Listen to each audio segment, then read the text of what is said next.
இதை போல மனிதன் பெறுவதற்காக மனித உருவாக்கி 6வது அறிவின் தன்னை சிலையா உருவாக்கி வைத்தார். இந்த தண்ணி ஊத்த நினைச்சு ஒரு விதமான ஆதி வரும்.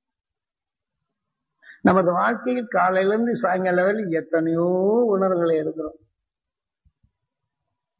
போகனுக்கு பேர் என்ன ஆயிப்போச்சு? அவன் பெண்கள் மோகம் கொண்டவனே கொண்டு போயிட்டாங்க.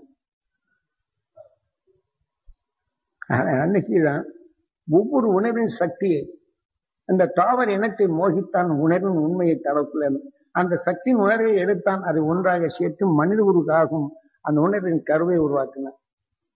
இந்த முருகனுடைய சிலை அதுல தண்ணி ஊத்தணும்னு இந்த ஆவி வரும். நாம காலையில இருந்து தனீஸ்வரம் முருகன் கோயில்ல வடமேற்காக வச்சிருப்பான் பழனியில.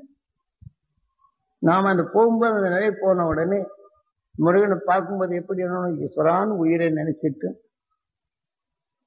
அந்த போகன் உணர்வை நாம் நினைச்சு அவனுக்குள் அத்தனை வைத்திருக்கிறான். அவன் உணர்வை நமக்குள் கலந்து அந்த அருள் பெற வேண்டும் என்றும் இருளை அகற்றும் அருள் சக்தி நான் பெற வேண்டும் என்று எண்ணி முதல்ல விநாயகர் இருப்பாங்க. இதை எண்ணி யாரை அகிஷன் துருவனாகி துருவ மகிழ்ச்சி ஆகி துருவ நட்சத்திரமான இந்த உணர்வை எடுத்து வானை நோக்கினான். அந்த துருவ நட்சத்திரத்தை எடுத்து நமக்குள் எடுத்து அவன் ஒளியாக மாற்றினான்.